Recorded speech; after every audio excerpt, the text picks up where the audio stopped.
말씀 보십시다. 오늘 본문 말씀을 우리가 너무나도 잘 아는 말씀입니다. 근데 마태, 마가, 누가복음 그리고 사도행전 성경 신약을 제일 먼저 시작하는 책이 뭡니까? 마태복음이죠. 그래서 마태복음을 읽다가 보면 예수님께서 4장에서 세례를 받으시고 그리고 바로 5장으로 넘어가서 산상수훈을 하십니다. 그리고는요 그 산상수훈 앞에서 제자들을 만나가지고 나를 따라오너라 라고 하는 장면이 바로 연출되어져 나옵니다. 그렇다 보니까 우리는 예수님하고 제자는요 한순간에 만나자마자 베드로는 예수님을 따른 것처럼 그렇게 생각하고 보고 있다는 겁니다. 그런데 그렇지 않아요. 예수님과 베드로의 만남은 인연이 예수님이 오늘 본문처럼 나를 따라오더라 사람을 나는 어부가 되게 하겠다라고 하는 이 말씀을 전하기까지는 1년 반 정도의 시간이 지납니다. 그래서 1년 반 정도의 그 긴 시간 동안 베드로는 갈릴리 지방에서 고기도 잡고 명절이 되어지면 예루살렘에 가서 세례 요한의 메시지도 듣고 또 성전에 가가지고 예배도 하고 이런 신앙심 깊은 삶의 모습을 살아갑니다. 살아가는 가운데에 갈릴리에 있던 그날 예수님께서도 고향으로 오셨다가 갈릴리에서 이렇게 사명을 감당하시는 거죠. 사명을 감당하시는 때에 갈릴리 바닷가 게네사렛 호수라고 얘기되어 있는 그곳에 가셔서 베드로를 보는 겁니다. 그 강가에 보니까 배가 두 척이 있네요. 그곳에서 올라가시고 난 다음 배를 띄우고 무리들이 쭉 따라왔어요. 무리들이 예수님을 쭉 따라오는 그 모습들을 바라보는 베드로. 베드로는 익히 예수님의 기적과 말씀에 대해서 들어왔던 사람이었습니다. 그리고 지금 이 상태는 은혜를 받았던 세례 요한은 지금 감옥에 갇혀있는 상태예요. 그리고 예루살렘의 많은 무리들은 예수님이라고 하는 저 존재, 그 분에 대하여서 하나님의 아들인 것처럼 정말 훌륭한 랍비처럼 세례 요한보다 더 뛰어난 사람처럼 무리들이 다 몰려서 따라다니고 있는 상황이었습니다. 근데 예수님께서 베드로를 향하여서 조금 배를 타고서는 뛰어달라 라고 하는 무리들한테 말씀을 선포를 쫙 하시는 하나님 나라에 대한 말씀을 하시는 겁니다. 무리들이 은혜를 많이 받았겠죠. 그런데 우리들은 말로밖에 당신이 메시지를 증거할 수밖에 없지만 예수님은 말씀하시고 난 다음에 당신이 하나님의 아들이라는 사실을 증명해 보여야 되잖아요. 그래서 예수님께서 제자 베드로에게 하는 말이 기쁜 대로 가라. 그리고 그물을 던져서 고기를 잡으라 라고 메시지를 던지는 겁니다. 그런데 베드로는 그날 밤에 밤새도록 갈릴리 바다에서 그물을 던지고 배를 탔지만 고기 한 마리를 못 잡았던 거예요. 이게 기적이라는 겁니다. 기적. 어부가 고기 한 마리를 못 잡았다는 거는 기적이 아니면 말로 설명할 수 없는 거예요. 고기가 다 피해갔다는 걸 하자는 거예요. 이게 낚시도 아니고 그물 던져서 잡는 건데 한 마리도 못 잡았다. 이게 기적이라는 겁니다. 그리고 그 갈릴리 지역에서 고기를 잡는 것은 깊은 데 가가지고는 잡을 수가 없어요. 뭐 잠수함도 아니고 무슨 깊은 데 가서 고기를 잡겠습니까? 그죠? 얕은 데서 그물 던져가지고 잡는 어느 정도 수준의 깊이는 못 들어가는 그것이 바로 갈릴리 바다 어부들이 고기 잡는 방법이었습니다. 뿐만 아니라 밤에 잡는 거예요. 밤에. 낮에 잡는 게 아니더라는 겁니다. 마치 오징어 잡이 하는 것처럼. 그러니까 베드로와 이 친구들은 고기 잡는데 이골이 난 사람들이라서 고기 잡으러 갔던 거죠. 그런데 아까 말씀드린 것처럼 한 마리도 못 잡고 있는 상황에서 그물을 정리하고 이제는 내일 잡으러 가자. 아니면 오늘 밤에 다시 가자. 라고 하는 생각을 하는 가운데 예수를 만났던 거예요. 그래서 예수님께서 깊은 데로 가서 고기를 잡으라 라고 이야기하니까 베드로가 뭐라고 이야기를 했습니까? 선생님. 우리가 밤이 맞도록 수고했지만 고기를 잡아야 할 때가 지났고 또 아무것도 얻은 것이 없는데 하나님 당신의 말씀을 의지해서 내가 그물을 내리겠습니다 라고 하면서 예수님의 말씀을 의지해서 깊은 데로 가서 고기를 잡더라는 겁니다. 얼마나 많이 잡았는지 그 배에 고기를 다 담을 수가 없어서 밑에 있었던 친구 배를 불러오는 거야. 막 불러가지고 막 쫓아왔던 그 배와 함께 같이 가득 이렇게 채워가지고 오는데 베드로가 뭐라고 이야기를 하는가 하면 처음에는 선생님이라고 하다가 이와 같은 기적을 보고는요 자기 배에 올라타서 하셨던 그 메시지가 거짓이 아니라 말만 끝나는 것이 아니라 기적이다. 기적을 일으키시는 분은 바로 메시아일 수밖에 없다라는 것을 깨닫고는 하는 말이 주여라고 얘기를 하더라는 겁니다. 그래서 주여 나를 떠나소서 라고 하는 그런 장면 속에 예수님이 하신 말씀이 아니다. 너는 이제 고기 잡는 어부가 되지 말고 사람을 낳는 어부가 되자 라고 얘기를 하고 있는 것을 우리에게 보여줍니다.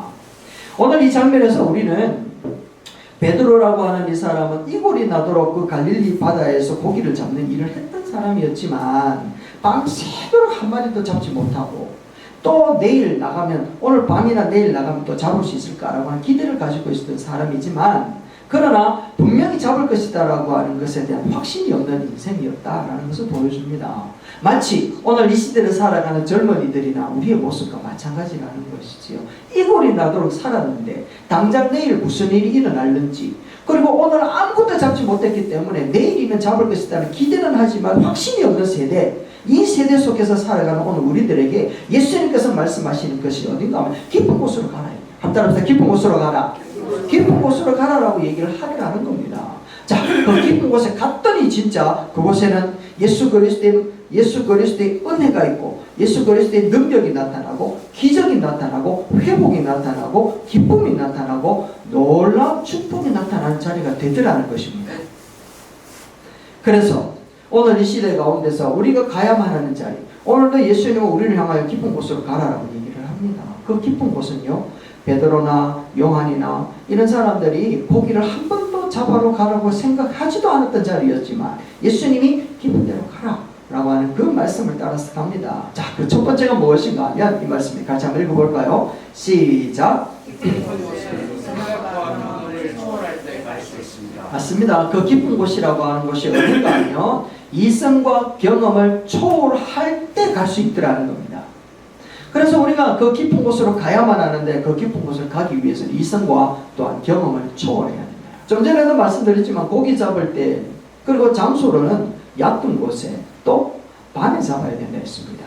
그런데 깊은 곳, 낮에 고기를 잡을 수 없는 것이 바로 어부의 생각이었습니다. 어부의 경험이었다는 겁니다. 그런데 예수님은 지금 그 경험과 생각을 뛰어넘으라고 얘기합니다. 다시 한번 우리 고백하면서 생각과 경험을 뛰어넘읍시다. 그렇죠. 베드로는 자기의 생각, 자기의 경험, 자기의 상식을 초월해서 예수 그리스도의 말씀을 따라서 가보았더니 그곳에 기적이 나타나더라는 것이죠. 자, 그래서 우리 생각을 뛰어넘어야 됩니다. 우리들은요, 생각에 다 함몰되어서 우리들의 생각에 하나님을 싹 갖다놓습니다. 그래서 우리들의 그 이성적인 판단 아래에 예수 그리스도의 능력을 가두어 두니까 우리 이성으로 판단할 수 없는 것은 전부 다 우연이나 아니면 운명으로 다 돌려버립니다. 하나님의 은혜라고 얘기하지 않습니다. 하나님의 섭리라고 얘기하지 않습니다. 일반적인 사람들은 전부 다 우연이 되었지 라고 얘기를 하고 있더라는 것이죠. 뉴턴에게 한 친구가 있었습니다. 이 친구는요, 온 세상은 하나님이 창조한 게 아니라 우연히 만들었다 얘기합니다. 우연히 만들었다 얘기하는 겁니다. 그러니까 뉴턴이 가만히 생각하다가 저 친구의 잘못된 생각을 고쳐줘야 되겠다 라고 하는 생각을 했던 거죠. 그래서 여기 그림에 나와 있는 것처럼 이 뉴턴은요, 태양계를 나타내는 모조품을 만든 거예요. 그래서 태양을 중심으로 해가지고 원을 여러 개 만들고 그 태양 중심으로 이렇게 은하계, 목토, 천해명 이와 같은 그 위성들이 돌아가도 이렇게 만들었다. 그리고 친구를 탁 초청했습니다. 친구가 와서 하는 말이, 우와, 니 정말 이거 누가 만들었노? 정말 잘 만들었노? 와, 누가 만들었노? 라고 이야기를 하니까 그 뉴턴이 뭐라 그럴게요? 우연히 만들어졌대. 이라고 얘기하는 겁니다. 우연히 만들어졌대. 그래 친구가 하는 말은 농담도 많다, 잘한다, 농담하지 마라 얘기하는 겁니다. 그러니까 하는 말, 이 모조 태양계는 고장이 날 수도 있다 이가. 이 우주는 그런데 고장이 날 수 없어. 왜냐하면 이 모조 태양계는 내가 만들어서 고장이 날 수 있지만 이 우주는 조물주 하나님이 만드셔서 친구야, 어떻게 이 우주가 저절로 우연히 만들어줄 수 있다고 생각하는 그 생각이 기적이다 라고 얘기를 하더라는 겁니다. 여러분은 어떻습니까? 뉴턴의 친구는 그때 우주가 우연히 만들어진 것이 아니라 조물주, 창조주가 있다 라고 하는 것에 대해서 하나님을 믿기 시작을 하는 겁니다. 우리 하나님은요, 우리 생각에 가두어져 있는 것이 아니더라는 것이죠.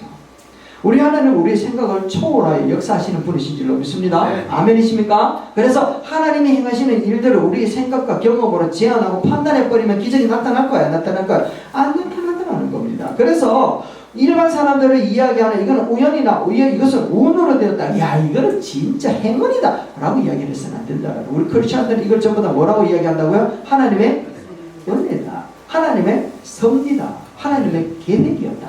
라고 얘기를 하는 겁니다. 그러니까 많은 사람들이 또 뭐라고 이야기해요? 모든 것이 하나님의 섭리라며 내가 도둑질하는 것도 하나님의 계획 속에 있는 거 아이가? 라고 얘기를 하는 겁니다. 그러면 내가 살인을 저지르는 것도 하나님의 계획이라면 내 잘못이 뭐가 있느냐라고 얘기를 하는 것이죠. 이게 이단들이 얘기하는 겁니다. 맞지 않습니까? 하나님의 계획이라면 그런 상황이 되었고 하나님의 계획으로서 아담과 하와가 선악과를 따먹었다면 하나님이 잘못된 거죠. 아담은 하와가 잘못된 건가? 라고 얘기를 하는 겁니다. 여러분 지나오다가 보니까 좀 작년 여름이었습니까? 교회 내려오다 보니까 참 안타깝게도 고양이가 다 이렇게 사고가 나가지고 이렇게 죽어있는 모습 보는 거예요. 파리떼가 막 꼬이고요. 냄새가 고약한 거예요. 하늘로부터 태양빛이 따뜻하게 쫙 비치는데 이게 점점 썩어지니까 점점 냄새가 나기 시작을 하는 겁니다. 여러분 태양으로부터 내려오는 그 밝은 태양빛이 냄새가 나는 겁니까? 아니면 이게 썩었기 때문에 냄새 나는 겁니까? 그렇죠. 하나님의 섭리는요 잘못된 게 하나도 없다는 겁니다. 문제는 무엇인가 하면 우리들이 죄로 부패하여서 있기 때문에 죄가 나타나는 것이고 잘못된 것이 나타나는 것이지 하나님의 프로그램은 하나도 잘못된 것이 없다는 겁니다. 그럼에도 불구하고 악이 나타나는 이유는 무엇인가 하면 하나님의 사람들을 깨닫게끔 하기 위해서 그렇다는 것입니다. 다윗을 깨닫게끔 하기 위해서 압살롬이라고 하는 아들이 다윗의 후궁들을 다 붉은 대낮에 악을 저지릅니다. 악을 나타내는 게 하나님의 계획이라면 압살롬이 잘못한 것은 아는 문제 없지 않느냐라고 이야기를 하는데 하나님은 이 악이라고 하는 것을 통하여서 다윗을 깨닫게끔 만들고 다윗은 그 하나님 앞에 깨닫게 만들었던 압살롬을 그 자리에서 척살시켜 버리더라는 겁니다. 하나님은 죄라고 하는 것을 잠시 허용하여 둘 뿐이지 하나님의 계획 속에 이것이 포함되어진 것은 아니더라는 것이죠. 그래서 하나님의 섭리에 있다, 하나님의 은혜에 있다. 우리는 늘 그렇게 고백하며 가야 되는 사람들이라는 것입니다. 어느 날 빅토리아 여왕이 기차를 타고서 달리는 가운데 장대비가 막 내리는 겁니다. 그래서 기차를 운행하고 있었던 이 기관사가 갑자기 그 창문가에서 막 흰 깃발을 막 휘날리고 있는 검은 물체의 모습을 보고는 급하게 그 기관차를 세우는 겁니다. 탁 세우는 겁니다. 그래서 세우고 난 다음에 무슨 일인 몰라가지고 밖으로 나가서 살펴보니까 이 비 때문에 갑자기 내린 이 비 때문에 저 앞에 있는 철교 다리가 휩쓸려 내려가 버린 거예요. 만약에 이 기차가 서지 않았더라면 이 빅토리아 여왕뿐만 아니라 수백 명이 그곳에 있었던 그 기차에 탔던 사람 다 죽었을 거라는 겁니다. 그래서 다리를 복구하고 난 다음에 무사히 런던에 도착을 했는데요. 검은 옷을 입은 깃발을 든 사람을 보이지 않는데 이게 과연 어떻게 된 일이고 누가 그걸 신호를 했노? 라고 하면서 이제 기관사를 세워놓고 사람들이 조사를 하기 시작을 하는 겁니다. 기관사는 이 조사를 하고 나고 보니까 큰 나방 한 마리가 기관실 창문에 끼어가지고 죽어 있었다는 거예요. 죽어 있었는데 그 이제 날개가 찢어지면서 헤드라이트에 비쳐가지고 벌럭벌럭거리더라는 거예요. 그래서 사람이 든 깃발이 흔드는 것인 줄 알고 그거 보고 기차를 세웠다라는 거죠. 이렇게 빅토리아 여왕한테 보고를 올렸습니다. 그러니까 빅토리아 여왕이 뭐라고 이야기했는지 압니까? 똑같은 상황, 똑같은 모습을 보고 빅토리아 여왕은 이렇게 이야기합니다. 하나님이 우리를 지켜주시려고 행하신 기적이었다. 이렇게 얘기하는 겁니다. 나방이 자기 날개를 흔들리는 것은 자연적으로 된 것인지는 모르지만 그것을 누군가 흔들고 있는 사람의 모습으로 보게 되어지고 지각하게 되어진 것은 지각을 움직이시는 하나님의 능력인 줄로 믿습니다. 하나님이 하셨다라는 것으로 고백하더라는 것이죠. 그런데 하나님이 없는 사람은 뭐라고 이야기합니까? 우연이다, 다행이다, 정말 다행이다 얘기하고 끝나버린다라는 겁니다. 인생을 우연으로 맡겨버리고 인생을 운으로 맡겨버리는 그런 삶의 모습으로 살아가게 되어진다라는 거죠. 그런데 우리 성도들은 어느 순간 어느 때도 모든 것이 하나님의 은혜요, 하나님의 섭리요. 내게 조금 이익이 되지 아니하고 내게 지금 이해가 되지 않는 일이 일어나더라도 하나님은 그것까지도 섭리로서 역사하고 계시는 줄로 믿습니다. 그걸 믿어야 되는 게 우리의 모습이라는 거죠. 그래서 우리들의 한계를 뛰어넘어서 계신 하나님, 그 하나님을 우리가 믿는 거예요. 나만 장군입니다. 이 사람은 문둥병이 들었어요. 그래서 엘리사를 만나가지고 한번 나와보기 위해서 먼 거리를 왔습니다. 그런데 엘리사는요, 이 나만 장군이 왔다는 이야기를 듣고 한번 나와 보지도 않고 요단강에 가서 몸을 7번 씻으라 얘기합니다. 그러니까 나만 장군은요, 정말 화를 버럭 내는 겁니다. 이게 무슨 일이 있을 수가 있는. 요단강보다 더 큰 강이 우리나라에 있는데 이 좁고 흙탕물 지저분한 이곳에 내보고 씻으라고. 이게 말이 되나? 이게 말이가 똥이가 되는 거야. 그래도 얼마나 화가 나는데 내가 돌아가면 반드시 군대를 일으켜가지고 이 나라를 적살시켜 버리겠다. 이렇게 각오를 하고 가는 겁니다. 근데 몸종 하나가 와가지고 하는 말이, 장군님, 이것보다 더 어렵고 더 힘든 일을 하라고 하면 안 하시겠습니까? 한나 아닙니까? 나으라고. 이거 얼마나 쉽노? 그냥 한번 씻으면 되는 건데.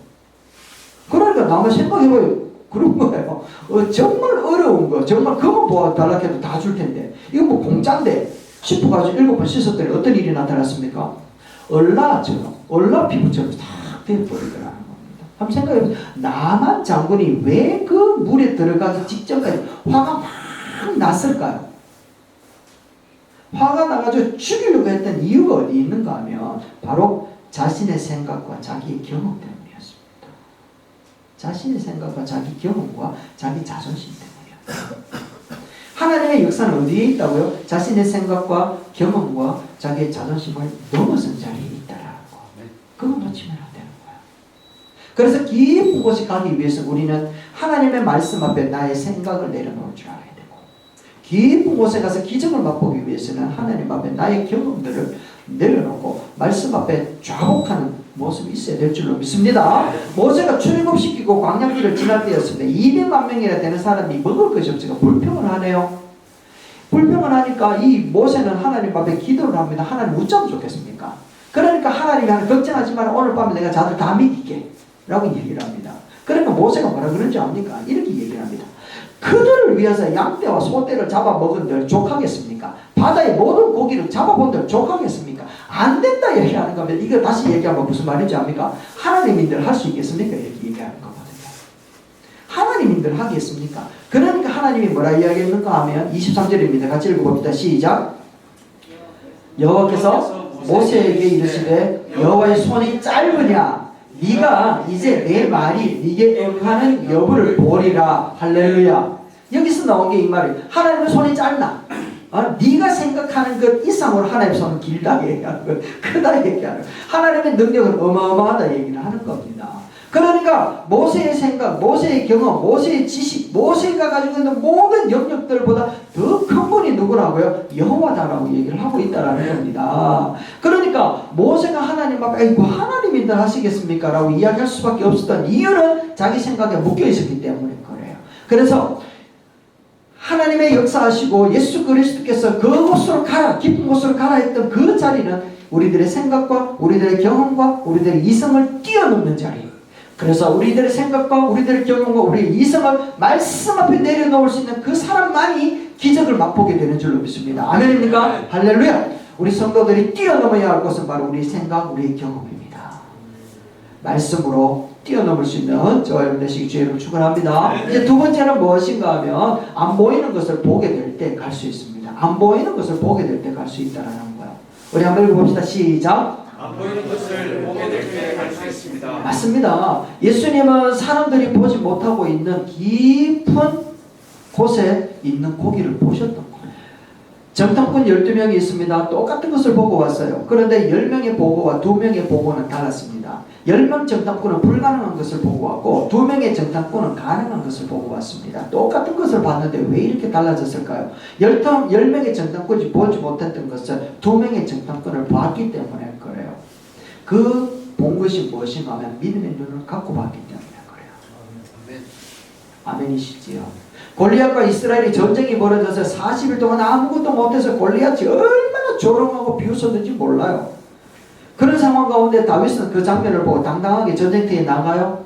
수많은 건장한 이스라엘 군인들과 이 초라한 다윗의 차이는 무엇입니까? 수많은 건장한 그 이스라엘의 군인들이 보지 못한 것을 다윗은 보고 있었기 때문에 그래요. 그게 무엇인가 하면 바로 믿음의 눈이라는 거죠. 그래서 이 다윗은 하나님을 가지고서 믿음의 눈으로 바라보니까 저거는 우리의 밥이 될 수밖에 없었고, 저들은요 하나님 앞에 니는 만군하는 여호와 이름으로 나간다라고 고백할 수밖에 없었던 것이지요. 여러분, 세계 최초의 우주선은 1961년에 소련에서 쏘아 올렸대요. 그것에는 가가린이라고 하는 사람이 최초로 우주 여행을 하고 돌아와서 자신만만하게 이야기를 합니다. 뭐라고 이야기하는가 하면, 내가 우주를 돌아보니까 하나님이 안 계신다, 하나님 있을 자리가 없다 라고 얘기를 하더라는 겁니다. 그런데 1969년도에 아폴로 11호를 타고서 달에 첫 발을 디딘 사람이 닐 암스트롱이라고 합니다. 이 사람은요 달나라에 갔다 와서 이야기를 합니다. 뭐라고 이야기하는가 하면, 우주 가운데 계시는 하나님의 임재를 우주 여행을 하면서 느꼈습니다. 하나님은 정말 살아계십니다 라고 얘기를 하더라는 겁니다. 똑같은 것을 보고 왔는데 닐 암스트롱과 제임스 어빈의 차이가 무엇이었을까요? 닐 암스트롱은요 믿음의 눈을 봤기 때문에 그래요. 그 차이라는 거예요. 믿음의 눈은 남이 보지 못하는 것을 보게 하고요, 믿음의 눈은요 남이 갖지 못한 담대함을 갖게 만들고, 믿음의 눈은요 남이 경험하지 못한 기적을 경험한다니까요. 우리의 우리를 실패로부터 벗어나게 하고 절망에서 희망과 소망을 주는 게 바로 믿음의 눈이라는 거예요. 그래서 기적이 나의 것을 만들기 위해서 우리는 반드시 믿음의 눈이 있어야 되는 줄로 믿습니다. 주님의 말씀 의지하여 믿음의 눈을 가지고서 달려갔던 베드로는요 엄청난 풍성함을 맛보게 되었다는 거죠. 여러분들 믿음의 눈 있어야 되지 않겠습니까? 믿음의 안목 가지기를 주의 이름으로 축원합니다. 이제 마지막입니다. 세 번째는요, 읽어봅시다. 시작. 깊은 곳은 말씀을 의지할 때 갈 수 있습니다. 이 예수님은 베드로를 찾아오셨어요. 좀 전에도 말씀드렸습니다만 1년 반 동안이나 예수님은 베드로를 알고 계셨을 거예요. 왜냐하면 세례받는 자리에서 만났거든요. 베드로도 예수님을 알고 있었던 사람이었습니다. 그때 와가지고 베드로에게 이야기를 했을 때 베드로는 자기의 상식과 경험 다 뛰어넘어서 뭐라고 이야기하는가 하면 말씀에 의지했다 라고 얘기해요. 그래서 예수님의 말씀을 의지했더니 기적이 일어나는 거예요. 기적이. 조금 전까지는 아무것도 잡지 못했어요. 물고기가 그 물에 몰려드는 겁니다. 도저히 자기 힘으로는 감당할 수 없는 이런 엄청난 일들이 생기기 시작을 하더라는 것이지요. 주의 말씀을 의지할 때 나타나는 현상입니다. 하나님은 살인을 하고 도망했던 모세를 찾아왔습니다. 그리고 애굽에서 자기 백성들을 탈출시키라고 하는 사명을 주시는 거예요. 그런데 모세의 입장에 있어서는 자기를 죽이려고 하는 세력들이 아직도 그 애굽에서 살아있단 말이에요. 자기가 그 애굽으로 들어가게 되어지는 경우에는 살인자로서 붙들려져 죽을 수밖에 없는 상황에 직면해져 있다는 겁니다. 그런데 하나님은 느닷없이 찾아와가지고 모세를 통해 애굽으로 가자라고 얘기를 합니다. 그러니까 모세는 나는 못 간다, 안 됩니다. 나를 어떻게 보내십니까? 라고 이야기를 하면서 하나님의 말씀 앞에 다 긋고 사형을 하기 시작을 하는 겁니다. 그런데 하나님께서는 모세를 설득시키시죠. 결국에는 모세는 애굽으로 들어가서 바로 앞에 섭니다. 그리고 단판을 짓게 되어지죠. 이렇게 죽음을 불사하고 바로 앞에 설 수 있었던 힘이 어디에서부터 생기는가 하면 여호와 하나님의 말씀 때문이었습니다. 여호와 하나님의 말씀을 신뢰했기 때문에 그런 것 같던 거예요. 뿐만 아니라 출애굽을 해가지고 이스라엘 백성들을 데리고 옵니다. 아말렉하고 전쟁이 벌어졌습니다. 저는요 이 상황을 보면서 너무너무 기가 막히는 거예요. 한번 생각해 보십시오. 이스라엘 백성들을 리더자로서 모세가 세워졌어요. 그래 리더로 세워져 오는데 저 뒤에 보니까 아말렉 부사들이 쫓아와가지고 저 공지에 따라오는 사람들을 계속 괴롭히는 겁니다. 그래서 모세는 군사들을 모아가지고 야 전쟁하자 그러면 모세가 리더잖아요. 그럼 모세가 앞장서서 가야지. 그런데 모세는 어디로 올라가는 겁니까? 산으로 올라가고요. 누구를 보냅니까? 여호수아를 보내. 모세 당신 따라왔는데 어째 날 보냅니까? 나는 몸종인데 어째 날 보내고 내가 간들 이 사람들이 날 따라와서 내 명령에 순종하겠습니까? 이런 말들도 했지 않겠습니까? 그런데요, 여호수아를 보내니까 이스라엘 백성들이 우 따라갑니다. 그러니까 아말렉하고 막 전쟁이 막 벌어지는 거예요. 모세는 뭐 하고 있습니까? 산에 올라가서 기도하는.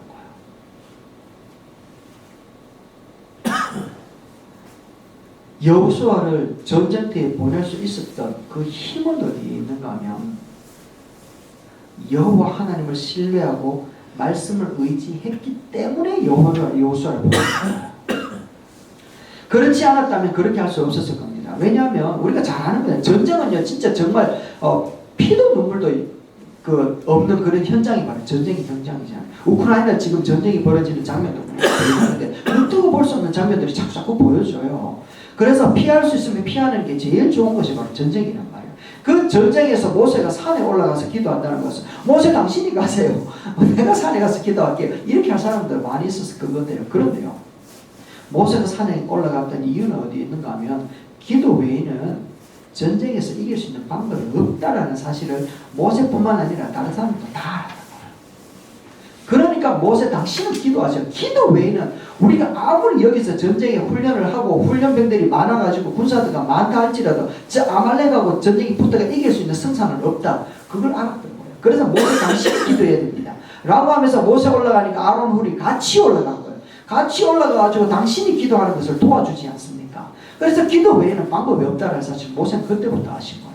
그래서 여호와 하나님 앞에 막 기도하는데 기도하면서 그렇게 여호수아를 전쟁터에 보내놓고 하나님 앞에 기도할 수 있었던 그 모습과 그 행위는 어디로부터 왔는가 하면 바로 하나님의 약속의 말씀을 의지했기 때문에 그렇다라는 거예요. 출애굽기 3장 8절입니다. 한번 읽어봅시다. 시작. 내가 내려가서 그들을 애굽인의 손에서 건져내고 그들을 그 땅에서 인도하여 아름답고 광대한 땅 젖과 꿀이 흐르는 땅에 데려가려 하노라. 아멘. 이게 죽이겠단 말입니까? 살리겠단 말입니까? 살리겠단 말이잖아요. 이 말씀 붙들었기 때문에 여호수아를 보내도 하나님은 살리신다. 그래서 하나님 앞에 서기 위해서 모세는 올라갔던 거예요. 여러분, 하나님의 말씀을 의지할 때 하나님의 역사가 나타나는 줄로 믿습니다. 내 생각으로, 내 마음으로, 내 뜻으로 내가 계획했던 것 가지고는 이 문제 앞에 언제나 위축될 수밖에 없고, 베드로가 자기 힘으로는 자기 평생에 고기 잡았던 그 방법으로는 고기 한 마리도 못 잡았다니까요. 우리들 인생 가운데 내려오는 여러 가지 문제들은요, 이때까지 살아왔던 어떤 방법으로 해결하려 해도 해결할 수 없는 문제가 딱 직면할 때가 온다는 걸 이야기하는 거예요. 그때 그 문제를 해결할 수 있는 방법은 그 얕은 자리에서 할 수 있는 게 아니라 예수님의 말씀을 의지하여 깊은 곳으로 갈 때 그곳에서 역사가 나타나는 거예요. 할렐루야. 그 깊은 곳에 나타나는 그 기적의 장소, 그 깊은 곳에 있는 예수 그리스도의 능력, 그 깊은 곳에서부터 맛보게 하는 그 풍성한 은혜, 그것을 우리가 느끼고 내 것으로 만들기 위해서는 우리는 상식과 경험을 뛰어넘어야 될 줄로 믿습니다. 그래서 믿음의 안목을 가지고서 여호와 하나님과 함께 사명을, 그리고 이 세대를 바라볼 수 있는 자가 되어야 되는 거예요. 그리고 가장 중요한 것은 내 마음에 말씀을 확 붙들고 있어야 돼요. 오늘 우리들의 삶 가운데 이 베드로와 같은 허탄한 일들이 우리 가운데 참 많이 일어나요. 일어나는 가운데 우리 주님 오늘도 얘기를 하는 겁니다. 너의 상식을 깨어라. 너의 믿음의 눈을 떠라. 그리고 말씀을 의지해라. 그리고 나와 함께 깊은 곳으로 가자 라고 말씀하고 계시는 줄로 믿습니다. 그 깊은 곳, 여러분 이 한 주간 다 경험하여서 예수 그리스도 놀라운 은혜를 경험하는 저 여러분 되시기를 주의 이름으로 축원합니다. 기도하겠습니다.